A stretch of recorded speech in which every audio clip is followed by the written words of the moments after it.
नाज़रीन अस्सलामु अलैकुम। सदा खुश रहें, आबाद रहें। नाज़रीन, आपने पाकिस्तान में टेबल कम पेडिस्टल तो सुने और देखे भी होंगे। आइए आज आपको पाकिस्तानी कम ब्रिटिश फैमिली के बारे में कुछ बताते हैं। जी हाँ, बात होने जा रही है जद्दी पुश्ती अरब पत्ती ख़ानदान शरीफ फैमिली की। तो आइए बात का आगाज़ करते हैं इनके दादा हजूर से। आपका ताल्लुक़ हिंदुस्तानी पंजाब के इलाके तरन तारन के एक मशहूर गांव जाती उमरा से था। तकसीम हिंद के बाद ये फैमिली लाहौर के कारोबारी मरकज़ गवाल मंडी में आ बसी। तारीख़ी लिहाज से अगर तरन तारन और जाती उमरा को देखा जाए तो दोनों के माने करीबन एक जैसे ही बनते हैं, क्योंकि तरन का मतलब गलबा पाना और तारन का मतलब दूसरों को मसाइल से निजात दिलाना है। इसी तरह जाति का मतलब मरकज़ और उमरा यानी जाती उमरा अमीरों का मरकज़। तारीख़ इस बात की शाहिद है कि हिंदुस्तान की दो अमीर ज़ातें बरहमन और खश्तरियों का राज भी तो पंजाब पर ही था।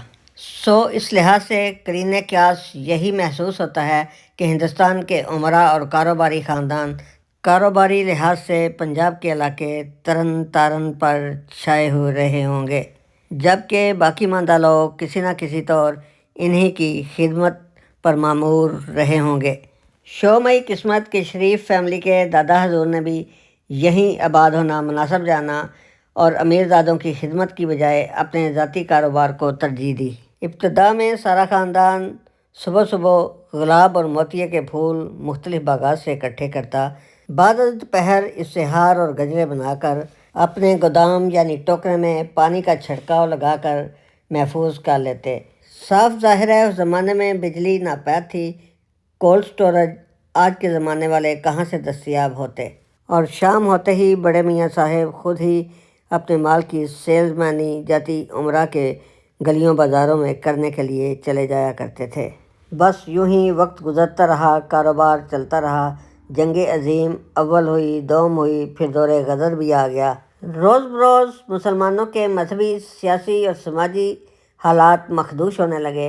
बिलाखिर तकसीम हिंद हो गई और लोग जोकता जोक हिजरत करके पाकिस्तान आ बसे। दोस्तों, शरीफ फैमिली के दादा हजूर कारोबारी बंदे थे, लिहाजा उन्होंने लाहौर के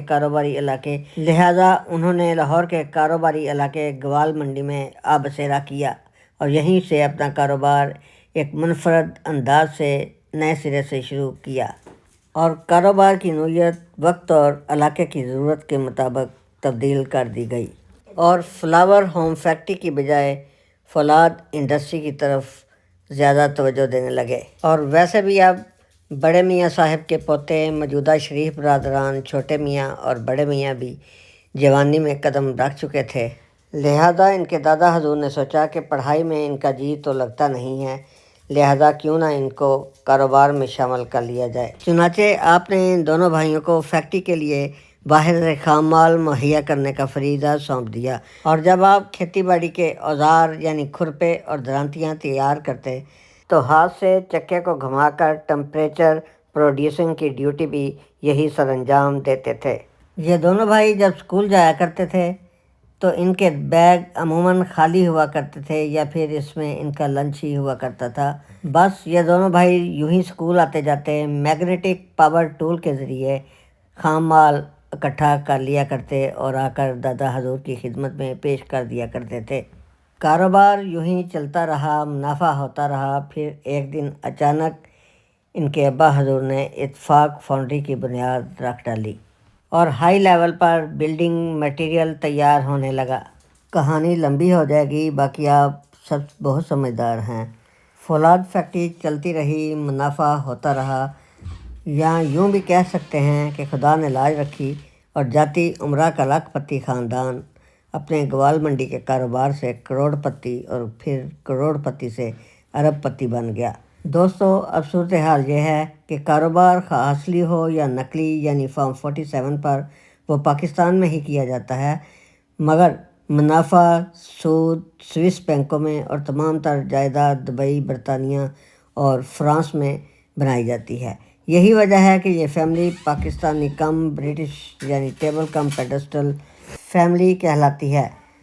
जब तक इनके पास अनाने हुकूमत रहे या इन्हें आइंदा मिलने की उम्मीद हो تو یہ پاکستان میں ہوتے ہیں ورنہ انگلستان میں۔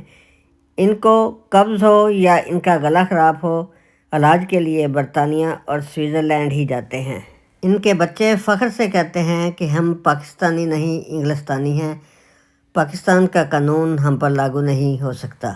یہ تھی چند وجوہات جس بنا پر اس فیملی کو ٹیبل کم پیڈسٹل یعنی پاکستانی کم انگلستانی کہا جاتا ہے۔ Thanks to watch and listen Dil Darya T V.